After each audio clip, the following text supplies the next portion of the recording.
Hello guys, my name is Gurminder Singh and today we will discuss about the compaction that is very important in the soil mechanics. So compaction हमारी क्या होती है कि हर एक अगर हमने कोई भी कंस्ट्रक्शन करनी है, कंस्ट्रक्शन से पहले हमने सॉइल को कंप्रेस करना है। कंप्रेस मीन्स उसमें जो वॉइड्स होती हैं हमारी उसको हमने रिड्यूस करना है या फिर बिल्कुल ख़त्म करना है। वो हम कैसे कर सकते हैं कि उसके जो पार्टिकल्स हैं सॉइल के उसको हम क्लोजली पैक्ड करते हैं with the help of some external force. जैसे हम टैंपिंग करते हैं उसकी पहले light with the help of some mechanical machineries and mechanical uses. So इसकी डेफिनेशन क्या है पढ़ लेते हैं। So simple ground improvement technique where the soil is densified through the external compactive efforts. So ground की इम्प्रूव करते हैं। Why this is called ground improvement. So अगर हमने कॉम्पैक्शन करे बिना ही किसी ग्राउंड पे या किसी सॉइल पे हमने कंस्ट्रक्शन कर दी तो इन दैट केस क्या होगा कि हमारी जो वॉइड्स अभी सॉइल में वैसे की वैसे रह जाएगी। So with the specific time period, अगर टाइम पीरियड जैसे जैसे हमारा आगे गुजरता जाएगा then due to load on that soil तो हमारी सॉइल जो होती है उसके जो वॉइड्स होते हैं उसमें से एयर जो होती है इंट्रैप्ड होना शुरू हो जाएगी। मतलब जो इंट्रैप्ड एयर होती है वो एक्सहल होना शुरू हो जाएगी, बाहर निकलना शुरू हो जाएगी क्योंकि ऊपर से बहुत सारा लोड आ रहा है स्ट्रक्चर का। तो अगर वो एयर हमारी वॉइड से बाहर निकलती है तो हमारे जो सॉइल के पार्टिकल्स हो गए जो क्लोजली पैक्ड नहीं हो गए वो पास में आना शुरू कर देंगे। अगर वो पास में आना शुरू हो गए, क्लोजली पैक्ड हो गए, it means there is a reduction in volume. So अगर वॉल्यूम में रिडक्शन होगा तो इट मीन्स कि हमारी जहाँ पे हमने स्ट्रक्चर को बना रखा है वहाँ पे सेटलमेंट होना शुरू हो जाएगी। अगर वहाँ पे सेटलमेंट शुरू होती है होनी तो हमारे स्ट्रक्चर को बहुत ज़्यादा नुकसान पहुँचेगा। सो इन दैट इस चीज़ को हमने अवॉइड करने के लिए हमने सबसे पहले वहाँ पे कंपैक्शन को टेक प्लेस करना है। यहाँ पे हम कोई भी कंस्ट्रक्शन करने जा रहे हैं, राइट।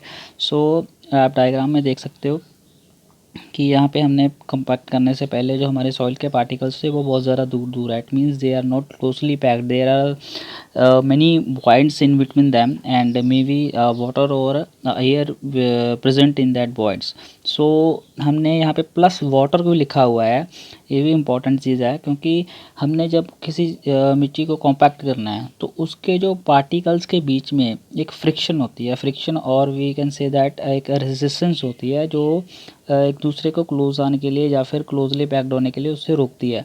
तो उस चीज़ को हम दूर करने के लिए वाटर का यूज़ करते हैं एज अ लुब्रिकेंट। सो अगर हमने कुछ क्वांटिटी में वाटर को वहाँ पे यूज़ किया है तो वाटर लुब्रिकेंट की तरह यूज़ वहाँ पे रिएक्ट करेगा तो पार्टिकल्स के बीच में जो फ्रिक्शन होगी वो ख़त्म हो जाएगी। देन वो इजीली हमारे क्लोजली पैक्ड हो जाएंगे जो आप डायग्राम में देख रहे हो। सो दैट मीन्स कि हमारा कॉम्पैक्टिव एफर्ट लगेगा plus water is equal to closely packed particles of the soil, right. That is very good for the any type of construction, right. So compaction and consolidation ये दो चीज़ें अलग अलग हैं। Consolidation and compaction होता क्या है इस चीज़ को भी हम दूर कर लेते हैं कि कंपैक्शन में हम क्या करते हैं कि सिर्फ एयर को रिमूव करते हैं from the voids, but in case of consolidation हम क्या करते हैं कि वाटर को रिमूव करते हैं फ्रॉम द वॉइड्स। सो इन दोनों टर्म्स में कभी भी कंफ्यूज नहीं होना। Consolidation means there is excess of water in but in compaction there is a removal of air from the voids, right। so यहाँ पे एक ग्राफ आप देख रहे हो that is really important to to find out the dry density and optimum moisture content of the soil, any type of soil। so laboratory में हम एक टेस्ट करते हैं that is your standard Proctor test और modified Proctor test। उस Proctor test को place करके हम एक ग्राफ को फाइंड आउट करते हैं that is your graph between the dry density and the optimum moisture content or maybe in water content. So optimum moisture content क्या होता है और जो आपकी ड्राई डेंसिटी क्या होती है कि जिस सॉइल को ड्राई फॉर्म में जो हम डेंसिटी को अचीव करते हैं, मैक्सिमम अचीव करते हैं at a specific water content. यहाँ पे जैसे 2% वाटर हो सकता है, 4% वाटर हो सकता है। तो उस केस में जो हमारा वाटर कंटेंट आता है ड्राई डेंसिटी जहाँ पे मैक्सिमम होती है उस वाटर कंटेंट को हम ऑप्टिमम मॉइस्चर कंटेंट या फिर ऑप्टिमम वाटर कंटेंट बोलते हैं। इस केस में या आप ग्राफ देख रहे हो यहाँ पे एक हमारी ये लाइन लगी हुई है that is your peak point where क्या करता है कि ग्राफ ऊपर की तरफ जाके देन फिर नीचे की तरफ आता है। इस केस में क्या होता है कि जैसे हमने 2% वाटर पे चेक किया उसकी डेंसिटी को, देन 4% वाटर पे किया, 2% पे उसकी यहाँ पे अगर हम परपेंडिकुलर ड्रॉ करेंगे, पहले हमारी ड्राई डेंसिटी इतनी फॉर एग्जांपल 16, देन उसके बाद हमने यहाँ पर किया, ठीक है, उसके अकॉर्डिंगली यहाँ पे हमारा आता जाएगा मॉइस्चर कंटेंट और इधर आती जाएगी हमारी डेंसिटी। तो एक पॉइंट ऐसा आता है जहाँ पे ग्राफ ने पीक पे जाके वापस हो गया, वो उस पॉइंट को हमने लेना है, उस पॉइंट को कैरी करना है, वहाँ पे परपेंडिकुलर ड्रॉ करेंगे ड्राई डेंसिटी की और ऑप्टिमम मॉइस्चर कंटेंट की और। तो हमारा जो मेन पॉइंट यहाँ पे देखने के लिए वाला है that is your that peak point. Peak point के परपेंडिकुलर जो हमारी वाटर कंटेंट पे जो वैल्यू आएगी that is your optimum water content, और जो वैल्यू ड्राई डेंसिटी में आएगी that is rho D max dry density maximum dry density.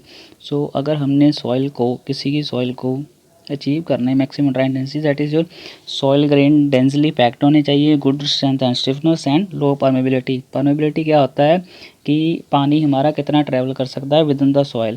So low permeability क्यों लिखा है यहाँ पे, क्योंकि अगर हमने क्लोजली पैक्ड कर दिए हैं पार्टिकल्स इट मीन्स वहाँ पे वॉइड्स नहीं होगी तो इट मीन्स पानी वहाँ पे ट्रैवल नहीं कर सकता।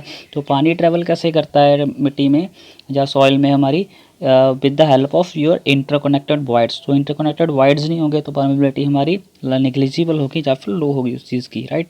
सो यही चीज़ आपने हमने इसमें डिस्कस कर रखी है। जैसे ये वाला पोर्शन हमारा सॉइल का है, ठीक है, और ये वाला है हमारा वाटर का और ये है एयर का। सो इसमें चीज़ देखने वाली है कि अगर मैंने बोला कि कंपैक्शन को हम एयर को रिमूव करते हैं but as per the our environment तो एयर तो हमारी प्रेजेंट है हर एक चीज़ में। तो अगर हम जितने मर्जी एफर्ट लगा लें बट थोड़ा बहुत जो उसमें एयर का कंटेंट होता है वो रह ही जाता है as comparison to water, right.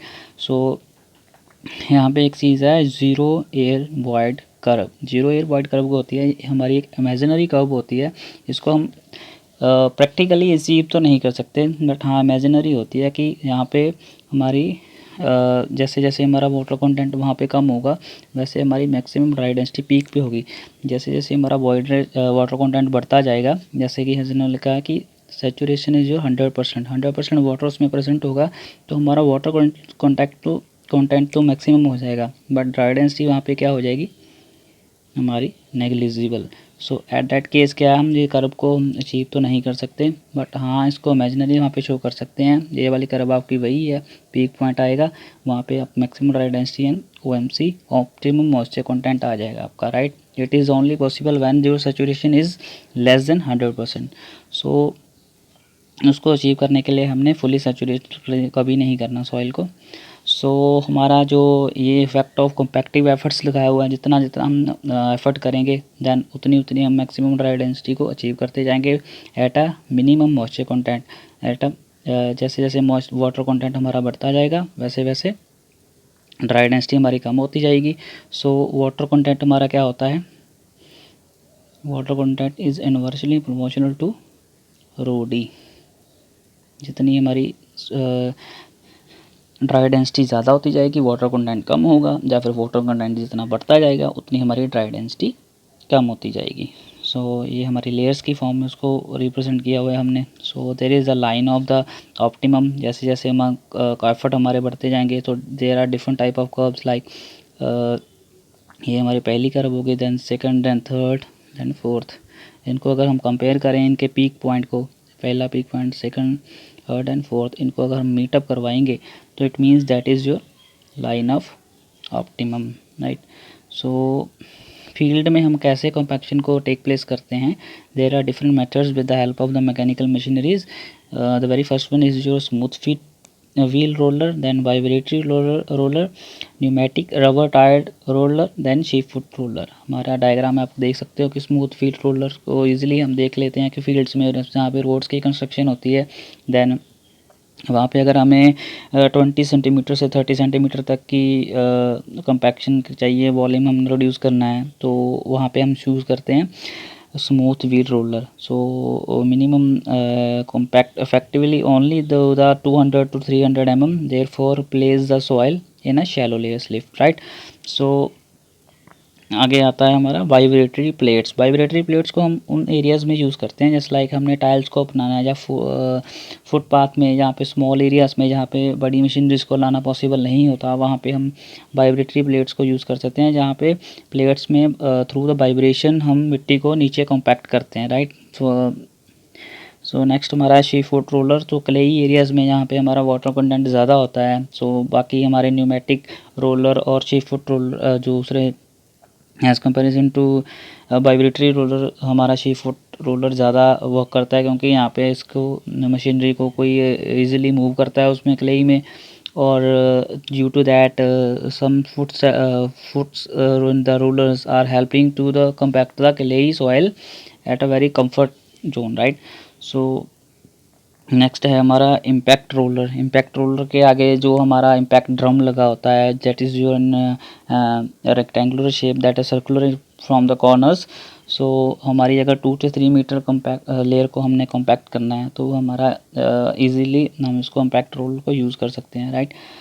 So compaction control को हम कैसे कंपैक्शन को कंट्रोल कर सकते हैं ऑन द फील्ड।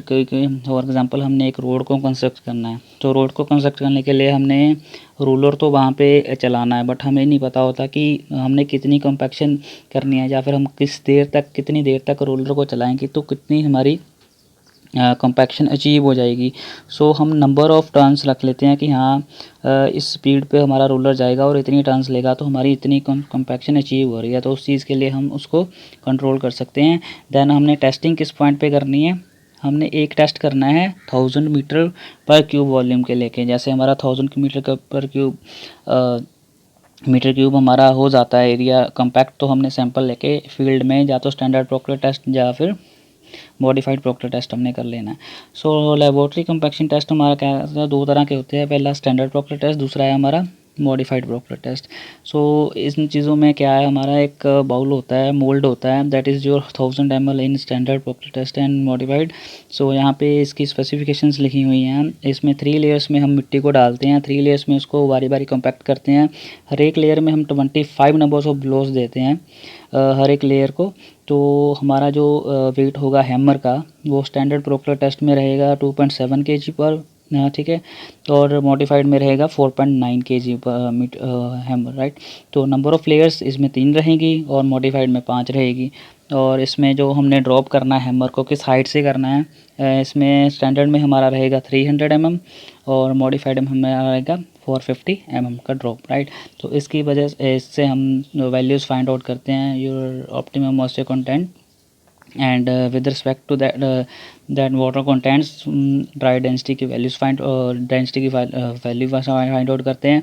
अगर लास्ट में हम उनमें से उन कंपैरेटिव ग्राफ को ड्रॉ करते हैं तो हमारे पास जो स्पेसिफिक वैल्यूज़ आती हैं that is your maximum dry density and optimum moisture content, right. So compaction control का यहाँ पे दिया हुआ, अगर आप आपका वैसे ही बनेगा, आप कंपैक्शन स्पेसिफिकेशंस के क्या करेंगे, हमने पहले लेबोरेटरीज़ में यूज़ करना है, देन हम फील्ड में यूज़ करेंगे, दोनों को हम कंपेयर करेंगे। सो अगर तो हमारी वैल्यूज़ वेरिएशन इतनी ज़्यादा नहीं आती तो दैट केस क्या हम वो वैल्यू को यूज़ कर सकते हैं। सो एज फील्ड में हम डायनामिक कंपैक्शन को भी यूज़ करते हैं।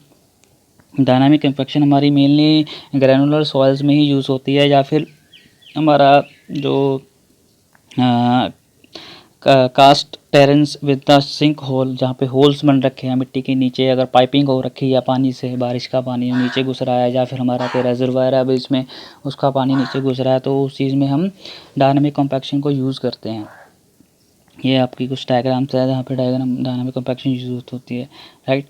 सो कंपैक्शन का मेन फंडा क्या होता है हमारा, कि हमने एक वॉल्यूम को मिट्टी के रिड्यूस करना है टू द लेवल दैट कि हमारी जो रिएक्शन है मिट्टी में लोड का, कोई भी स्ट्रक्चर को हम कंस्ट्रक्ट करते हैं उसके ऊपर, देन उसके बाद उसमें वो बहुत ही या तो मिनिमम सेटलमेंट्स आए या फिर सेटलमेंट आ ही ना, क्योंकि हमारे स्ट्रक्चर के अगर नीचे फाउंडेशन में मिट्टी में सेटलमेंट्स आती है दैट मीन्स कि आपकी मिट्टी के सेटलमेंट्स के साथ में आपका स्ट्रक्चर भी सेटल्ड होगा, that which may will harm at a weak level of the structure. So उसमें आपका इकोनॉमिकली भी बहुत ज़्यादा डैमेज होगा आपका स्ट्रक्चर। देन आपके जो भी पैसा लगा होगा आपके प्रोजेक्ट का वो सारा बर्बाद हो जाएगा, प्लस आपके ह्यूमन लाइफ्स को भी ज़्यादा सेफ़ नहीं होगे। सो जब अर्थक्वेक्स वगैरह आते हैं तो जो हमारे सीज़मिक फोर्सेस प्रोड्यूस होती हैं मिट्टी में, तो वो जो वॉइड्स होते हैं उसमें,